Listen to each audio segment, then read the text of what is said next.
Welcome back to another episode of Rock Boys Football. Some massive news for the Florida State Seminole fans coming out of the transfer portal. His former five-star quarterback DJU commits to Florida State, and we were starting to hear a lot of buzz around this, right? It came down to Cam Ward, DJU, obviously Cam Ward going to the NFL. Mike Norvell, the Florida State Seminoles, a nice pivot play to DJU. And I'll say this, what excites me most about DJ is not necessarily the player you're going to get right now, although that's a player that's made massive strides since he has left that Clemson program. I think what I'm more excited about is what the quarterback DJU is in this Florida State offense, right? Mike Norvell and that staff have done a really nice job developing quarterbacks. And DJU, and there was a reason he was the number 2 national prospect coming out of high school, 5-star quarterback. He has all the talent in the world to be a top-level college football quarterback. Just continuing to work on putting it together. I thought he did a very nice job at Oregon State. Obviously looking to build off that year at Florida State in 2024. Really excited to get into DJU, talk about how he fits within this Florida State offense. Before we get into it, just want to say thank you to you guys. And this is a Florida State program that has really been a blast to talk about the last couple of weeks, talking about transfer portal targets, what they're doing in the transfer portal. The amount of support you guys have shown the boys has really been amazing. Cannot thank you guys enough. If y'all do enjoy the content, consider subscribing to the channel. And Dill, I'm going to give you the T-box here. You are kind of a noted DJU believer here. Tell us why you're so fired up here. I mean, I think the biggest thing is you kind of saw him take a massive jump, I thought, at Oregon State compared to his time at Clemson. And now, you kind of see what Clemson's kind of become in a sense and what they're doing with quarterbacks. I think you can give him a bit of a pass just because the offense hasn't really worked under now Cade Klubnik for a couple of years. It's just, I don't know what's going on there, but there's something broken that's not just him. And then you see him take that step at Oregon State. And frankly, what Mike Norvell did kind of with Jordan Travis over the course of his career at Florida State. All the confidence in the world that he can get more out of DJU, continue on what Oregon State was doing with him. And I think he's going to have to, because frankly, you look at how he played at Oregon State, he was much more of a complementary player. He was a complement to that run game, did a good job hitting the shots down the field when he needed to. I think there's going to be a lot more in his hands in this Florida State offense, and that's the progression he's got to make in order to kind of be the guy I think he wants to be when he heads into the draft. Yeah, and I think that's what's most exciting is he has certainly the talent to give a very high ceiling for this Florida State offense. And going back to what you said, and you'll have some Florida State fans that maybe are skeptical because they remember what the DJU was at Clemson, inconsistent at times. I think you look at how the Cade Klubnik season went in 2023. If you're a Florida State fan, you're looking at Clemson saying, maybe DJU wasn't the problem in that Clemson offense. Maybe it was the Clemson offense that was the problem, because that's now back-to-back 5-star quarterbacks that haven't really had a ton of success within this Clemson offense. And Dill, you said it best.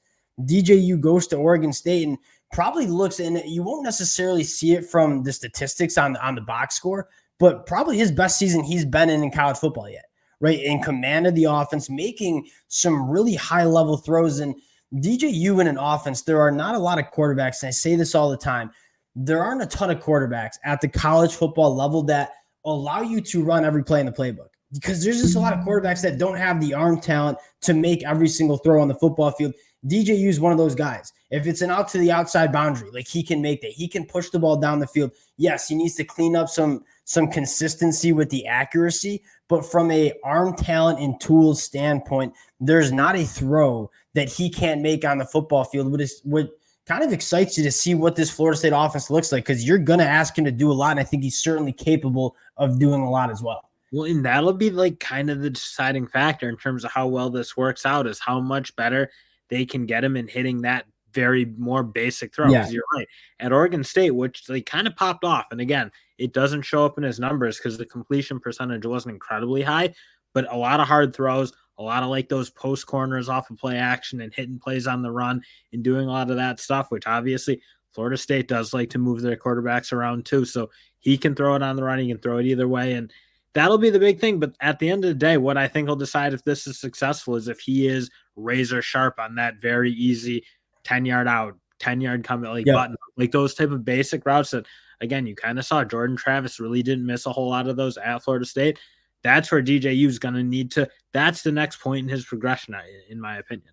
100% agree. Like playing within the offense to an extent. And I think another thing that I would note before we move on to some other targets for Florida State is the turnover worthy plays were way down for DJU in 2023. Right. That was one of the big problems was he's just making bad mistakes. He's putting the ball in harm's way. He had 9 touchdowns to 10 interceptions in that 2021 year. He's cleaned it up. A 2.6% turnover worthy play mark. I mean, to put that in context, Jordan Travis was at 2.1%. So kind of similar numbers there. And if you're Florida State, that is one of the things that you're looking at for DJU is, hey, one, you got to be consistent with the accuracy. Two, keep the ball in harm's way. I think both of those aspects have gotten better for DJU since he's left Clemson. So, well, and if you look at Clemson, I mean, they just pretty much dropped their quarterbacks back. Their offensive line play hasn't been incredible for a little while now. So you saw even Cade Klubnik, a lot of turnover-worthy plays just because he's dealing with pressure. They're running a very bland, it feels like, style where they're not moving him around. He just drops back into pressure and makes bad decisions. But then you go look at what Oregon State does. They were rolling them out. They were using play action. They were designing quick screens and other things to get balls in playmakers' hands. It's just, and you look at, frankly, what Florida State does, they're more like dynamic in terms of what they do than like a Clemson. Oh, from a Florida State versus Clemson offensive schematic standpoint, it's not even close. I mean, Florida State blows them out of the water in terms of being a quarterback-friendly program, which Clemson completely is not. And I think the last talking point for DJU here and how he fits into Florida State is it's a bridge quarterback as well. And you seeing a lot of college football coaches, and we've talked about this a ton, balance the idea of, okay, we want to bring talent into our program, but not get rid of the young talent that we're still trying to develop. And Mike Norvell, as much as they're going to use the transfer portal, they're also getting it done on the high school class. And they want to keep those guys in the program and develop them and keep that culture that really made Florida State season so special in 2023. Obviously, with Tate leaving in the portal, you were left with Brock Glenn, who would have been a second-year guy, and then Luke Cromino coming in as a true freshman. And I think Mike Norvell looked at that quarterback room and said, yeah, we love a guy like Brock Glenn. We love a guy like Luke Cromino. We are high on those guys and what the future looks like for them in that Florida State offense. But we also think they maybe need a little bit more seasoning to them. So we're going to go out and get a guy like DJU, who's going to be going into his 4th year of starting at the college football level, gives you a high floor in terms of what your quarterback play is going to be in 2024, but also a guy that's not going to be there in 2025 and scare away guys like Luke Cromino and Brock Glenn. So DJU in 2024, and then if you're Florida State, you're looking at Brock Glenn, Luke Cromino battling it out for 2025 quarterback 1 spot. The quarterback runway for Florida State looking very nice for the Noles here. Yeah, and that's the reason you don't go get like a Malachi Nelson and kind of rock the boat, or like, again, Malachi Nelson, obviously talented in his own right, but if you're Mike Norvell, you got to believe in your guys. That's kind of how you've tried to build this program up, and you go out and do that. I think it just disrupts the whole culture, and I think what Florida State has, you want something minimally disruptive. I think that's what DJU is. It's a 1-year thing. It's go play your best football before you head into the draft, and we'll see if we can do our best to get you ready. And you look at Florida State and what they're doing in the portal. I want to talk about a few other targets, and you've only landed 2 guys in the transfer portal so far. We expect Mike Norvell to continue to stay aggressive in the portal. Again, I think Mike Norvell doing a phenomenal job balancing getting talent from the portal, but also bringing in those high school classes. And you look at the top blue chip programs across the country, that's the recipe. The recipe is not bringing in 30-plus guys in the transfer portal and overturning your roster every single year. It's using the transfer portal to supplement what you already have and cooking in that program.